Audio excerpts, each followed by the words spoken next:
We're going to be starting our harm reduction series. It's going to be 6 classes. We're going to do a basic introduction on harm reduction, on substance use, and what we can do to help. We're at a time in the world where substance use is just going to get worse and worse, especially in our communities, to really know what to do, how to navigate some of the things we see for our protection as well as others. So for the harm reduction, it's going to be going on until June 18th. This is the tentative plan right now of the things we're going to talk about. Today's going to be introduction. Next week, we're going to talk about substance use in the community, specifically focus on some of the common dangerous drugs that are used, like opioids and cocaine, and what are the harm reduction things we can do, and do a little bit of Narcan training. And the following week, we'll talk about tobacco use and cannabis use, which we know is really common, especially concerning for younger kids. Then the following week, June 4th, we're going to talk about alcohol use, also such a big issue. And then June 11th, we're going to talk about HIV prevention, safe sex, and intimate partner violence. Then June 18th, we'll probably continue a little bit about safe sex and intimate partner violence, and then doing a review on everything. Summer is a good time to start talking about these things because people are getting out more, they're in the community more, there's maybe seeing more things happen around in the community. To get started, substance use, it's the person maybe that is using the substance. That person is affected by themselves and what's going on in their own mind and their own body, as well as what's going on in their community, in the world, things that are affecting them, and then also their family or loved ones as well. They are also people that are affecting those things as well. So like out in the community, affecting people either through some of the behavior that may be changing around them or some unhealthy drug uses, like not disposing needles correctly or smoking getting in the air. That all affects community members. Equally, that can affect their family members as well, and especially some of their behavior changing from substances. Not to say that all behavior is negative from substance use, but a lot of substance use can cause some of that negativity and cause family tension and problems. And then, of course, it's a battle within themselves as well. I work with a lot of people who use drugs. When I talk to like other family members or people who haven't really experienced people who use drugs very much, they kind of think it's this thing that like they have a choice in, or that people are deciding that they want to be doing drugs and doing this to themselves. And oftentimes it's not really that case. And things are very variable with how people do use drugs, especially in the current climate that we're at in the world. We really owe it to people to just try to see good in people as much as possible. I've noticed that so much of drug use is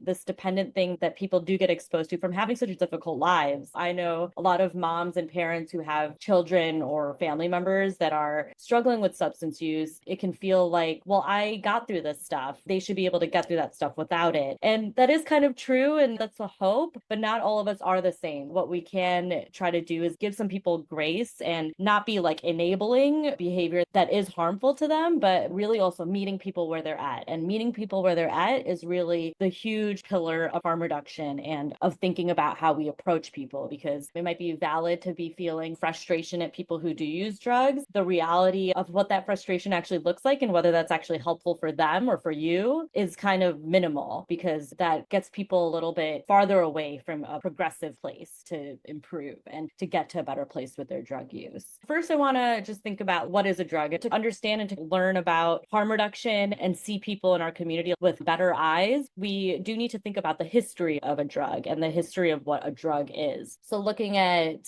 this is actually opium. So that's opium. And then the one down here, those are coca leaves. That's still commonly used in a lot of South America. Cocaine is derived from coca leaves with a lot of different additives and chemical things done to it to make it cause more of a effect on your brain. But coca leaves themselves as a natural leaf, people use it, they like chew it up in South America a lot. That can help with like altitude sickness. And people do it just kind of for fun too, because it feels nice, but it doesn't quite give like a high. Then those are coffee beans. Coffee is another thing that people are always debating, is that a drug or not? Like that we're always using it. And then this bottom one that's sugarcane, actually, which can feel addictive to me when I'm around sugarcane that's actually cut up when in other countries. It's so good. So really thinking about what a drug is. And sometimes we think a drug is something that causes addiction or that is addictive. And that might be a little bit true. I think it's hard to actually put that label on it because like coffee, many people in this country are addicted to coffee. So what does that mean? So thinking about addiction itself, I like to think about addiction as something where your relationship with that substance is hard to control. And you have moments where you really feel like it is actually negatively affecting your life, whether that's with relationships, with work, and you can't stop yourself from doing it. Either that being an addiction because you're your body really needs that chemical because it's gotten so used to it, or your mind does. So why do people use substances? There's a whole myriad of reasons, like obviously that euphoria, the high, like that's a big reason that people do use substances, and maybe a big reason that a lot of people start using substances. There are some other reasons that people do use substances, some of those being self-medicating for pain, anxiety, and depression. Why would somebody be wanting this euphoria or this personal enjoyment so often? That's concerning to me, of like, they're just not really happy if they really feel like they need something else to make them happier. A lot of that is often self-medication for something underlying, like anxiety, depression, pain, trauma, PTSD, and feeling like that this is their way out. And then oftentimes it can get to this point of your body being dependent on it and then going through withdrawal. And then your use of that substance is about treating the withdrawal symptoms. Like with heroin, starting to get in pain after not using. It's like very severe pain almost. And that makes people really want to use again, just so they're not in that pain anymore. And then people using it to treat side effects of other substances. So sometimes people, they're so down now from like alcohol or something else, and then feeling like they need to take an upper because of that, like cocaine or something to feel better. So seeing a lot of this trend of like how substances are affecting your brain chemistry one way or the other, they're affecting your body and your dependency. A lot of this is screaming to me as a medical doctor that people aren't feeling comfortable actually seeking help. There's 1,000 reasons why people don't want to go to the doctor or don't want to go to the hospital, because people are treated really badly. And especially people who use substances. I have a lot of patients who haven't even used in years, but it's on their record and they can't be taken seriously in the emergency department or at the hospital because people immediately just think it's because you're using. Even if they say they're not, they just don't believe them. That's really unfair. So remembering that a lot of people who are struggling with substance use, we feel frustrated. We want them to be motivated to change, but there are so many unfair things in this world that are contributing to them not being able to get help. And we're still at a place in our medical world too, and in our policy world, that are still mistreating people so badly. So just keeping that in mind while we want to try to have grace for people, because a lot of those struggles are very similar to people who don't use drugs and who are in the community. It's all the same goals we're trying to get towards. And then people use it for survival. There's a lot of unhoused people that are like, my stuff is going to get stolen and I need to just be on crack all the time and be awake so it doesn't get stolen. And then other big ways substances are used are medical purposes and religious and ceremonial spiritual purposes. And those are like the original drugs and the current drugs too. There's not really this huge line. A lot of that line is created by people in power that are often very racist. That is where it's come to this place of there being so much uncontrolled substance use, and a lot of people who are struggling with this because we're not really helping people in the right way. And then we made it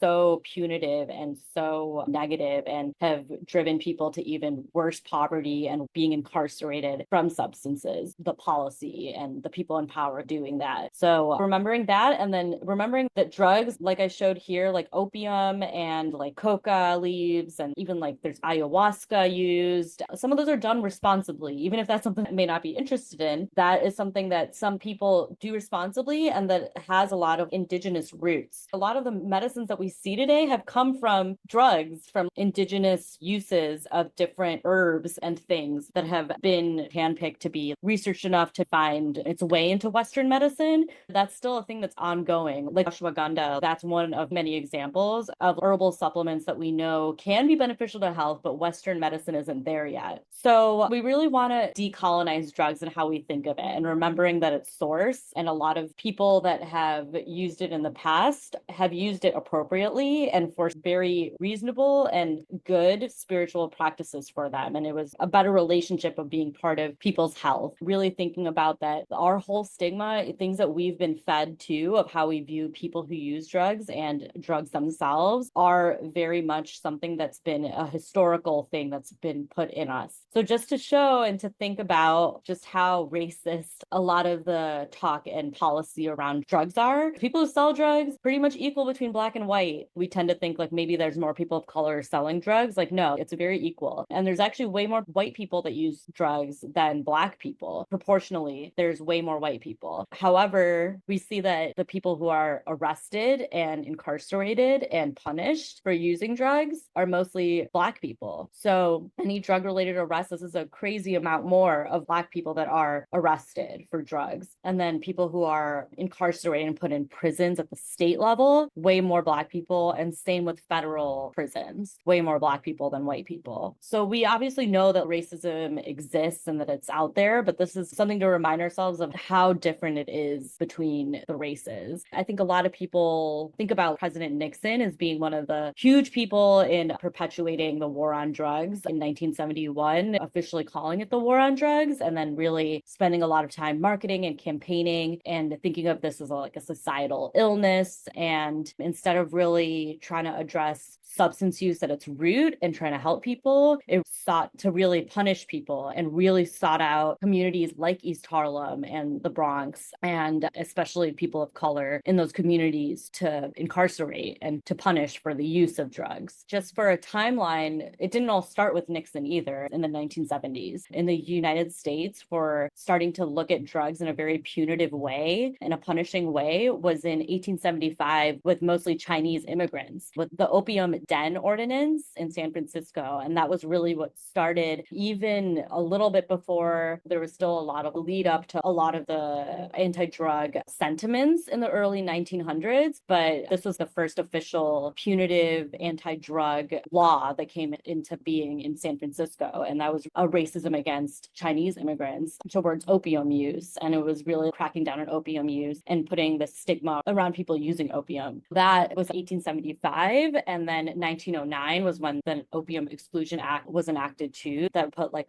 a lot more punishing on any sort of opium use or opium possession. And then in 1914 and kind of early 1900s, there was a lot more cocaine coming in and being used by all sorts of people, all sorts of colors. But there was a special attack towards Black people that initially started in the South and really spread to everywhere else. As a reminder of our media not always having the best history. There's a New York Times article that said, I can't even say this, it's so horrible. It's just really being racist towards people who use cocaine in the South. And then Congress shortly after, and especially with some of this growing sentiment that was spread by a lot of racist people, they passed the Harrison Act that really punitively attacked Black people who used cocaine, and also enacted like a policy where you could just open doors and not have any sort of regulation on how you are treating people. And then in the 1930s, Harry Anslinger, who was also hugely part of the singer Billie Holiday, all of the punitive actions towards her by like the FBI and all of that, that really caused her to have a lot worsening drug issues. He was a huge spearhead in that horrible situation. He perpetuated a lot of racist policies and then also started more punitive actions towards marijuana with the Marijuana Tax Act. And then throughout 1930s to 1970, there was still a lot of, I think this was like a little bit post-prohibition of alcohol, but then also a lot of still growing anti-drug sentiment that was really spearheaded by Harry Anslinger and continued. And then this is kind of when Nixon was officially starting to do actions like the Controlled Substances Act, which made it very punitive for having drugs. And then a year later, declaring the war on drugs, and then creating the DEA 2 years later, that has done a lot of harm in a lot of countries, as well as stateside, in the name of trying to battle drugs. Some people that are involved in the DEA may have really good intentions, but as an institution, it's been really harmful in terms of being very punitive. Not to say that we don't need some sort of action to help regulate drugs, but the DEA has a very historically racist and not so great way of how they've tried to enforce or try to clean up things. Then in the 80s, Nancy Reagan started the DARE program. There was huge like emphasis on trying to have abstinence, and that transitioned to having this huge anti-drug campaign and having more of a focus on punishment and abstinence and purity in that way. And then in 1997, we see that there's been the incarceration for nonviolent drug offenses increased from 50,000 in 1980 to over 400,000 in just 17 years, which is really insane. Looking at from 78, the percentage of increase of people incarcerated really skyrocketed. And this is also intertwined with a lot of issues that we see, having so many families torn apart through so much incarceration, and that being something that is really affecting Black and Latino communities most. past, that's something that really hurts our neighborhood and our community, especially a lot of the incarceration being nonviolent offenses. So what is harm reduction? I did want to bring up harm reduction is not just for drugs. We want to think of harm reduction as this broader thing. We do it every day in a lot of ways too. So even seatbelts, that's a harm reduction thing. Like you still are going to be at risk of an accident when you go into a car, but the way that you're reducing that harm is by wearing a seatbelt. Another one is sunscreen. You still have the risk of skin cancer or getting burnt, but the way that we try to reduce that possible harm of the sun onto us is sunscreen. Another one is an umbrella. You're likely going to still get wet when you go out in the rain, but the way we try to reduce the amount of rain that's going to be falling on us is through an umbrella. And then there's the other things like harm reduction with Narcan or safe syringes for people who use drugs, things that we're trying to reduce the possibility of an overdose and making sure people do have Narcan with them in case of an overdose. We understand that with an overdose, there is harm, and giving Narcan, sometimes there's this feeling like if someone gets Narcan and then they feel better, they won't go to the hospital, but that's still a reduced harm, because the opposite of not giving Narcan is them not going to the hospital or dying of an overdose right there, which is something we obviously want to avoid. And then PrEP. So this is pre-exposure prophylaxis, and that's for preventing HIV that you use before you know that you may be getting exposed, either through injections or through sexual practices. So for harm reduction, this was started by a community-based organization in the 80s. The official harm reduction was started then, but it's something that's been inspired by many movements and strategies that were all community-based and grassroots activism from like the 1960s, 1970s, and 1980s. And even kind of before that, a lot of things leading up to this of what people had been seeing in their communities and their families for generations, of seeing that a lot of policy and a lot of people that were in power weren't really listening to the community or understanding the need for support for their people. And instead, we're just feeling like everyone just needs to be in jail if they're using drugs. The whole effort of harm reduction is really interconnected with the HIV/AIDS epidemic that also had seen so much racism and homophobia and sexism that really influenced policy and people, the government really not reacting to that crisis or helping communities in the way that they really needed to. And communities during that time really saw that they need to just help each other. Then they found this mutual aid practice of helping each other when the government wasn't helping. That is something where that kind of mentality and that movement really spread amongst a lot of community members who were struggling and who really cared and realized that it's not just HIV, but also so many other things that really need to be approached in their communities with more of a community care mentality and a community first mentality, rather than being like not doing drugs or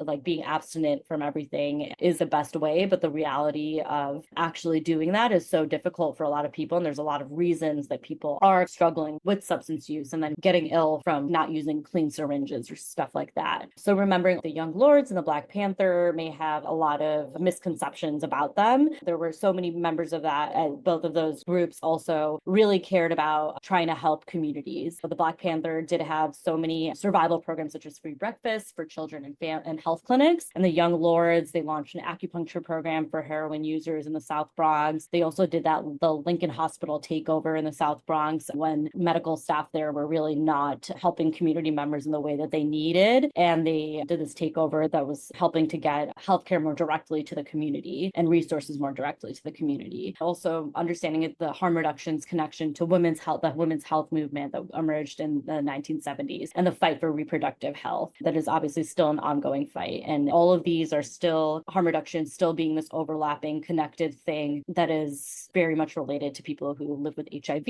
and people who are fighting for reproductive health. Just remembering that this collective care is all encompassing in a lot of ways. So some of the pillars of harm reduction, and this is from the National Harm Reduction Coalition, it really accepts that whether it's for better or for worse, drug use is out there and we can choose to be resistant to it. That hasn't really shown to be helpful. Even a lot of these punitive measures, even from our government, has not really decreased drug use. It's made everything a lot worse. We found evidence that actually working with people and to minimize harmful effects rather than just condemning them or ignoring them is really the only effective way to help make drug use safer in our communities or help decrease drug use overall. And then really establishing that this is about individuals and community lives and well-being. It's not necessarily focusing on just stopping all drug use. As much as that seems like maybe a perfect world, that having everything stop, that's really not a feasible and possible thing. And what we really want to do is uplift the quality of our communities and of individual people. That should be the priority of when we think about policies or interventions. We do want to make sure that we involve people who use drugs to have a voice in programs and policies. They're the ones who've experienced this. It shouldn't be so top down. This needs to be something that is really grassroots, and that's all what harm reduction is about. Not just in harm reduction and in substance use work, but just in general. This is all about the community themselves speaking and being part of what is right for them. People outside of these communities do not know, even though that is what's in power. That shouldn't be what's spearheading or leading the changes in our communities. Everyone is well equipped in our communities to know what they need and who they are. It also recognizes the realities of poverty, class, racism, social isolation, trauma, sex-based discrimination, social inequalities, all of these things that really affect people that deal with substance use and the harms of substance use, either themselves or their loved ones. And then really seeing that drug use is complex, it's multifaceted, and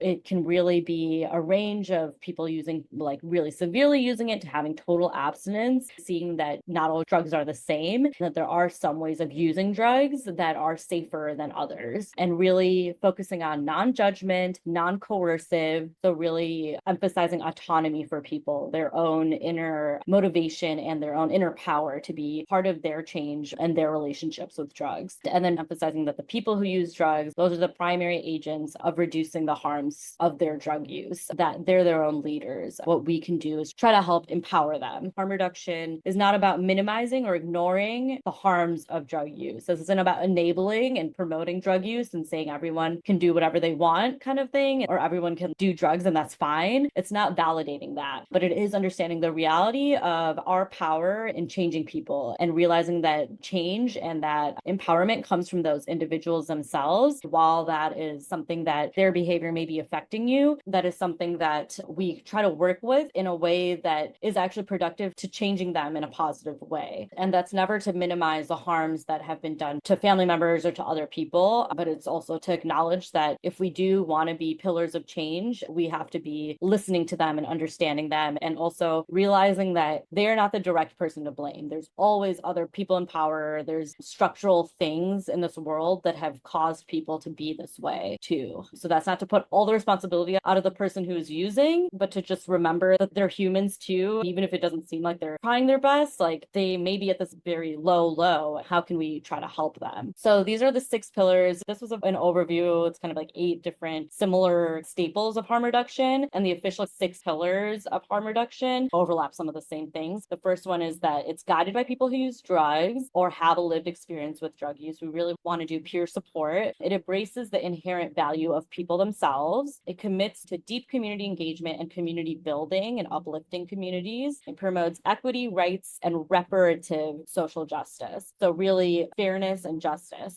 And then it offers lowest barrier access and non-coercive support. So really emphasizing their own autonomy, and then focuses on positive change as defined by that person. So there may be people that are like, I don't think I'll ever stop using, but how do we get them to a place of using more responsibly, of using less, using something a little safer? That is still a positive change, even if it's not perfect. No emphasis on perfection. Remembering that words do matter and how we approach people. Some of these are kind of ingrained in us from what we think of people, and some people even call themselves that, but we do want to see people as people, really trying to focus on language that is taking away the stigma of people. So this is called person first language. Instead of addict, we say person with a substance use disorder, or person with opioid use disorder. OUD is opioid use disorder, person with an addiction. Some of this is for like medical doctors calling someone patient. That would be kind of weird for all of us to do just out in the community, but you could say someone who uses substances. And instead of saying junkie, saying someone who's actively using. And alcoholic, we want to move away from saying as well, because some of these words just really make it seem like that's all that defines that person. We just want to be careful about how we use that and how we talk about it with friends and family too. Saying someone's struggling with alcohol alcohol use. That reminds us that this is something that is not defining who they are and is not necessarily this permanent thing of who they are. Thinking about stigma, our perception of how people are really does matter. This can be hard to undo fully, but really thinking about all the types of stigmas that influence people, even just for stigmatizing people who use drugs in a negative way and thinking about them in a negative way, like perpetuates this whole negativity of all people who use drugs. And that's also an unfair thing to a lot of people who have stopped using and are different from that and have really been doing a lot of work. So reminding ourselves that stigma and some of those negative attitudes can really spread in a hurtful way and harm perceptions of huge groups of people, and then also our communities as well. There's a whole range of what stages they can be in with their substance use, and they may go back and forth. I know a lot of doctors who get frustrated with this and are against seeing patients who use drugs because there is this understanding that maybe they will relapse. Even if they're at a better place, maybe they'll get worse again. That is not a fair thing. I think that also doesn't accept humans as they are, and humans are always varying in different ways too. Everyone is constantly changing with their moods and with their thoughts. With addiction, it's not any different. People can move through different stages and they can go from not using to maybe having actual beneficial use, like using for their health, like getting prescribed marijuana or religious use of tobacco, and then having lower risk use that's not such a bad impact on their family, friends, and others, and then higher risk use or addiction. It really depends on where someone is having functional and decent use, and maybe lower risk use is one of that. For some people, they're like, I need to be abstinent. I need to be that goal. But for someone that is at an addiction or at a higher risk use, we want to be able to make sure they're safe is always the priority. And part of harm reduction is safety, but then also trying to see how we can get them to a lower risk use. And that may take some time to be able to get them to a change. But as they even start doing things that are for their own safety, that could start growing in their self-empowerment enough to get them maybe in a few months or even years to be like, I am ready to fully quit. These are some things of how to help as a family member or a loved one. And a lot of it is centered around being non-judgmental, finding an appropriate time and space to talk, also understanding your own limits. If you feel like you can't be at that place to support someone, then don't do it. It's better to not cause people harm. You can always try to make that boundary by being like, I care about you, but I don't think I have the capacity to help you with this right now. Whether it's you or your neighbors, just knowing your rights, your immigration rights, and just having resources that you can share with your community members or for yourself. It just has some good pamphlets for a lot of people. If you aren't a citizen, to really have a family preparedness plan. In this first bullet here, the ILRC, in that toolkit, you'll find so much information and ways to approach everything, even in just like helping our neighbors as well, not talking to ICE or police or giving them details about people if they ask. And then knowing that you don't have to open the door unless there is a warrant signed by a judge. You really don't have to answer questions. You don't have to say anything. You could show this card to the agent as well. Don't sign anything. You do have rights to leave. You do have rights to not speak. Everything is kind of scary right now. Just having these red cards, taking a picture of those red cards, that's another form of harm reduction, of trying to reduce the harm that ICE agents and police often inflict on our community and how to approach them and even help protect our neighbors. These are some resources. Smart Recovery, this is a really good group. It's similar to Alcohol Anonymous, but it's not really based in religion, and Alcohol Anonymous is also very shame-based. It's not so harm reduction focused. Smart Recovery is based on medical evidence and therapeutic evidence. It follows cognitive behavioral therapy. So if anybody you know is struggling with alcohol or substance use, I highly recommend this. They do virtual meetings as well. And they also have sessions for friends and family. So that's also something to think about. And then if you do also know someone that's struggling or has struggled in the past with substance use or alcohol use, the Reach Clinic is a great one that I've worked at too, and that we're partnering with a lot for our harm reduction outreach. Great resource. And then Never Use Alone is for people who are using heroin at risk, or even cocaine or other drugs where fentanyl has been found. That's a good hotline that people can just call and have someone on the phone that's not going to send law enforcement, but will send paramedics or a medical team if someone's not responding after using and are worried they have an overdose. Friends of Recovery Guide has a lot of resources for friends and family of people that are friends and family of people who are using or have used. Having people who use substances in your life is its own huge challenge and a really difficult thing to deal with. Even in talking about harm reduction and all of this, I know that it can sometimes be triggering of some people's experience experiences. That's not to minimize the harm and the hurt that people have gone through, but it's also to remember that hurt and harm inflicted by your loved one is so complicated. What people who use drugs have been through and experienced. There's very complicated ways in which we can try to approach things. And oftentimes remembering it can be really hard to cope with things and then also to be helping. So it's not always your responsibility to fix someone or to help someone. That's something we move away from and can cause a little bit more harm if you're trying to help, but you're really enabling someone. So being cognizant of that and cognizant of your own levels of power in changing people and things.